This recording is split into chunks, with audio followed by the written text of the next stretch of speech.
नमस्कार सर्वांना. कसे आहात सगळे? मस्त आहात ना? आशा करते तुम्ही सगळे आनंदात असाल. तुम्हा सर्वांचं अगदी मनापासून स्वागत आहे आपल्या चॅनलवरच्या आजच्या या व्हिडिओमध्ये.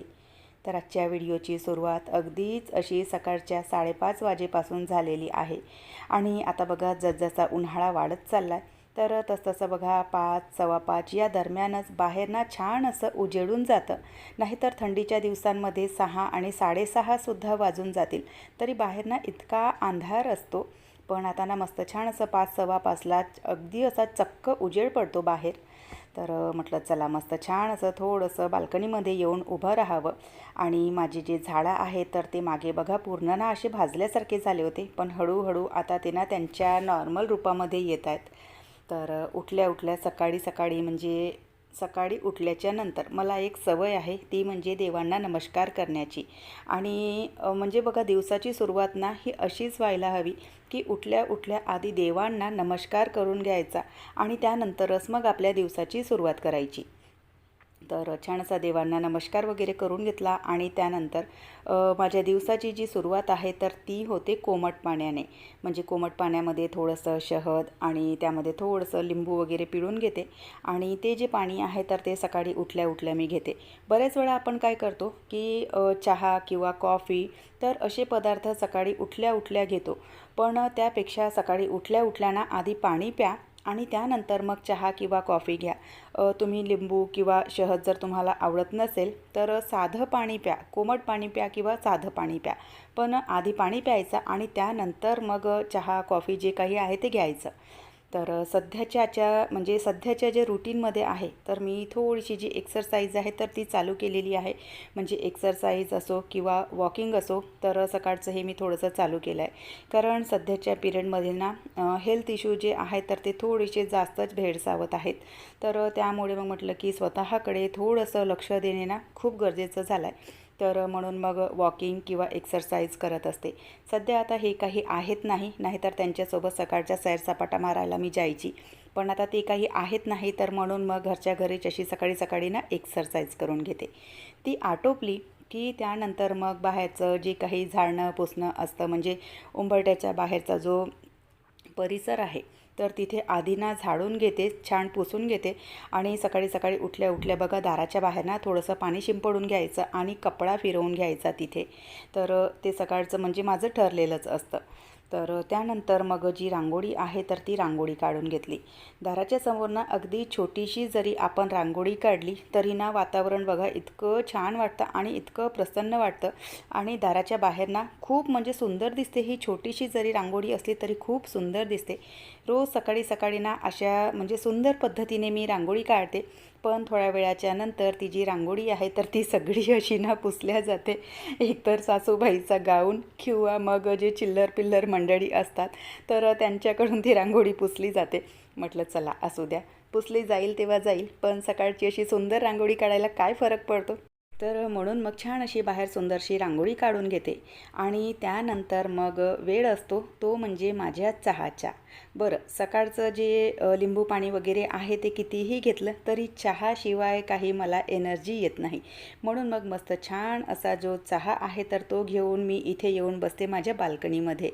आणि माझं घर बघा मी कितीही नीटनेटकं ठेवणार, कितीही स्वच्छ ठेवणार, पण तरीही सुद्धा मला माझ्या घराचा हा एक कोपरा इतका आवडतो. आणि खरं सांगते तिथे ना म्हणजे मन इतकं सुखावून जातं आणि माझ्या दिवसाचा कितीतरी वेळ या झाडांसोबत माझा जातो. तर मस्त छान असा चहा घेतला आणि त्यानंतर झाडांना म्हटलं पाणी घालून घेते. कारण आता ना लवकरच जो सूर्य आहे तर तो डोक्यावर येतो आणि मग उन्हामध्ये पाणी घालत बसण्यापेक्षा ना सकाळी सकाळी असं जे झाडांचं काम आहे, झाडांना पाणी घालणे, त्यांना स्प्रे करणे, तर ते करून घेते. सध्या ऊन इतकं तापतं आहे की झाडांना सकाळ संध्याकाळ दोनही टायमाला पाणी घालणे खूप गरजेचे झाले आहे. आणि सोबतच झाडांवर ना स्प्रेसुद्धा करत चला. कारण झाडांमध्ये ना जी ही धूळ बसलेली असते तर त्यामुळे त्यांची म्हणजे अन्न बनवतात ते, तर ती प्रक्रिया त्यांची ना खूप मंदावते आणि झाडंसुद्धा फ्रेश दिसत नाही. तर म्हणून मग सध्याच्या दिवसांमध्ये ना झाडांवर स्प्रे करून घ्यायचं. बॉटल असेल तर ठीक, नाही तर डायरेक्ट बघा आपण नळाला पाईप लावतो आणि त्याच्याने त्यांना आंघोळ घालून घ्यायची.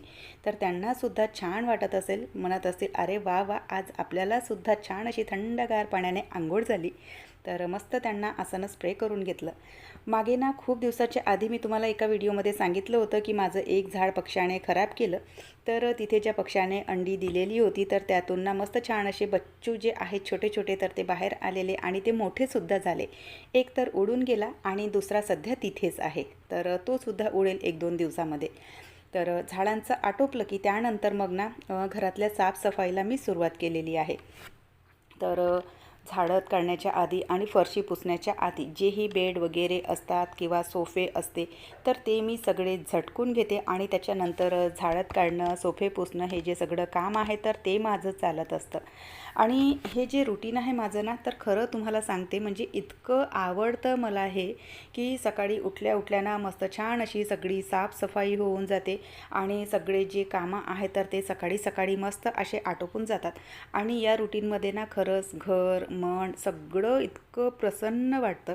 तर सगळे जे बेड होते, सोफे होते तर ते झटकून घेतले, झाडत काढलं आणि त्यानंतर सगळ्या घरातली फरशी पुसून घेतली. त्यानंतर आंघोळ झाली, म्हणजे आंघोळीच्या आधी बाथरूम वगैरे जे आहे तर ते स्वच्छ करून घेतले. आज स्पेशली म्हणजे मुलांचा आणि यांचा टिफिन काही होता नाही. मुलं म्हणजे मुलांची सुट्टी होती आणि हे तर ट्रेनिंगला गेलेले आहे. तर सध्या सकाळच्या टिफिनपासनं मला सुट्टी आहे. तर त्यामुळे मग कधी-कधी असे जे म्हणजे दिवस आहेत तर ते मला अनुभवायला मिळतात. तर अंघोळ झाली, लगेच मी तिथे कपडेसुद्धा धुतलेले होते, सुकवून घेतले. आणि आज ना देवांचे म्हणजे देवपूजेचे जे भांडे आहेत तर ते सुद्धा मला स्वच्छ करायचे होते. तर मस्त छान ते सुद्धा स्वच्छ करून घेतले आणि पूजेसाठी जे पाणी वगैरे लागतं तर त्याची तयारी करून घेतली आणि त्यानंतर केलेली आहे देवपूजेला सुरुवात. आणि आजची जी देवपूजा आहे तर ती मस्त छान अशी सकाळी सकाळी जी देवपूजा आहे तर ती माझी चालू आहे. नाहीतर सगळ्या घरातले जेव्हा आपण कामं आटोपतो तर त्यावेळेला ना खूप उशीर होतो आणि खूप उशिरा अशी देवपूजा होते. पण आज मस्त छान अशी सकाळी सकाळी जी देवपूजा आहे तर ती सुद्धा मी इथे करायला घेतली. देवांचं जे वस्त्र आहे तर ते सुद्धा आज मला बदलायचं होतं. तर ते बदलून घेतलं आणि मस्त सुंदरशी अशी जी देवपूजा आहे तर ती करायला घेतली. देवपूजा आटोपली की त्यानंतर मग तुळशीचं पूजन, गॅसचं पूजन, उंबरठ्याचं पूजन तर हे मी करत असते. आणि या ज्या लहान लहान गोष्टी आहेत तर तुम्हाला खरं सांगते, या लहान लहान गोष्टींमधून सुद्धा ना म्हणजे इतकं छान वाटतं, इतकं प्रसन्न वाटतं आणि घरातलं जे वातावरण आहे ना तर ते इतकं सकारात्मक वाटतं. म्हणजे बघा, कुठलीही जी गोष्ट आहे तर तिचा फायदा आपल्याला एकाच वेळेला असा दिसून येत नाही. पण खरं सांगते, हळूहळू या ज्या गोष्टी आहेत तर यांचा ना सकारात्मक प्रभाव आपल्या जीवनामध्ये आपल्याला बघायला मिळतो. तर त्यामुळे या म्हणजे पूजेच्या सोबतच्या ज्या लहान सहान गोष्टी आहेत ना तर त्या मी नक्की फॉलो करते. तर गॅस पूजन झालं, त्यानंतर उंबरठ्याची सुद्धा पूजा करून घेते. कधीतरी एकाच वेळानं डिटेलमध्ये या सगळ्या गोष्टींचा व्हिडिओ मी तुमच्यासोबत शेअर करणार की हे सगळं का बरं करावं म्हणून. तर चला, मस्त छान अशी सगळी देवपूजा जी ती आहे ती आटोपली. सगळ्या घरामध्ये धूप जे आहे तर ते फिरवून घेतलं आणि त्यानंतर मग सुरुवात केलेली आहे स्वयंपाकाला. आज बनवणार आहे कारल्याची भाजी. तर ती बनवण्याची जी पद्धत आहे माझी, तर बघा, कारले छान असे बारीक बारीक कट करून घेतले, त्यांना मिठाच्या पाण्याने धुवून घेतलं आणि त्यांना ना आधी थोडंसं तेलामध्ये ना परतून घेते, म्हणजे त्यातला जो कडवटपणा आहे तर तो निघून जातो. फारसं असं काही नाही, अगदी 5 मिनटं 6 मिनटं खूप आहेत त्यांना परतण्यासाठी. तर त्यांना छान असं परतून घेतलं. एका भांड्यामध्ये सगळे काढले आणि त्याच कढईमध्ये पुन्हा फोडणी करायला घेतली. तापलेल्या तेलामध्ये राई, जिरं आणि कारल्याच्या भाजीला बघा जी लसूण असते तर त्याची फोडणी करायची. तर लसूण घातली आणि त्यानंतर कांदा, मिरची ते परतून घेतलं आणि त्यानंतर मीठ घातलेलं आहे, हळद घातली. यामध्ये तिखट मी घालत नाही कारण हिरव्या मिरच्या घातलेल्या होत्या. टमाटर घातले आणि टमाटरांना थोडंसं परतून घेतलं आणि भाजलेले कारले घातले. आणि ही जी भाजी आहे तर त्याचा कडवटपणा दूर करण्यासाठी, भाजीला कडूपणा येऊ नये म्हणून त्यामध्ये थोडीशी साखर घालायची आणि थोडंसं आमचूर घालायचं. मस्त छान असं सगळं परतून घेतलं आणि भाजी उघड्यावरच त्याला ना शिजायला ठेवली. बरं, मी कितीही भाजी कडू न बनवण्याचा प्रयत्न करणार, म्हणजे भाजी कडू होऊ नये हा प्रयत्न करणार, तरीही सुद्धा किट्टूला ती भाजी अजिबात आवडत नाही, म्हणून तिच्यासाठी काहीतरी दुसरं बनवून द्यावं लागतं. तर इथे पुन्हा तिच्यासाठी ना अशा प्रकारे हे इन्स्टंट आलू बनवते मी. तर ते इथे बनवायला घेतले. कधी कधी टिफिनसाठी सुद्धा ही रेसिपी मी तिला बनवून देते, म्हणजे अगदी 5-6 मिनटामध्ये ही रेसिपी बनते. तर इथे आलूची भाजी बनवून घेतली आणि सोबतच कारल्याची जी भाजी आहे तर ती सुद्धा शिजून छान अशी तयार झाली. मस्त छान असा देवासाठी नैवेद्याचा ताट काढून घेतला. तर देवांना नैवेद्यसुद्धा लावून घेते. तर मस्त छान असं आजचं जे रुटीन आहे तर ते मी तुमच्यासोबत शेअर केलेलं. तर चला, मस्त छान वाटते अशा प्रकारचं जेव्हा रुटीन असते. सकाळी सकाळी मस्त छान अशी जी देवपूजा आहे तर ती सगळी आटोपून जाते. घरातली जी सगळी साफसफाई आहे तर ती आटोपून जाते. देवांना छान असा नैवेद्य लागतो. तर खरं सांगते, इतकं म्हणजे छान वाटतं. घरातलं जे वातावरण आहे ते इतकं प्रसन्न वाटतं आणि आपल्या मनाला सुद्धा इतकं छान वाटतं. तर कधी कधी शक्य होतं असं जे रुटीन आहे तर ते कधी कधी शक्य होतं. कारण बघा, रोजच्या रोज ना शाळेचे टिफिन असतात, यांच्या ऑफिसचा डबा असतो. तर त्यामुळे रोज रोज ना हे शक्य नाहीच व्हायला बघत. कारण सकाळी 6 वाजता उठून टिफिन बनवावा लागतो आणि टिफिन बनलं की त्यानंतर मग आपली किचनची जी काही साफसफाई आहे, मग घरातले कामं आहेत, त्यानंतर सगळे जे कामं आहेत ते आटोपूनच मग कुठे देवपूजा वगैरे करायला मिळते. कारण उठल्या उठल्या आंघोळ करून जर देवपूजा करायचं म्हटलं तर बघा, त्यासाठी मला ना 4-4:30लाच उठावं लागतं आणि त्यानंतर मग कुठे सगळं आटोपून जी देवपूजा आहे तर ती मी करू शकते. पण रोजच्या रोज 4-4:30ला उठणंसुद्धा शक्य होत नाही, कारण झोपायला ऑलरेडी उशीर होतो. आणि म्हणजे बघा, झोप जर आपली व्यवस्थित झाली नाही तर आपल्यासुद्धा हेल्थवर त्या गोष्टीचा परिणाम होतो.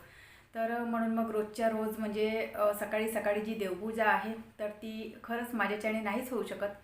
पण खरं सांगते तुम्हाला, असं जे रुटीन आहे ना तर ते मला इतकं आवडतं की मस्त छान सकाळी सकाळी घरातली साफसफाई आटोपली आणि त्यानंतर मस्त अशी जी देवपूजा आहे तर ती आटोपून जाते.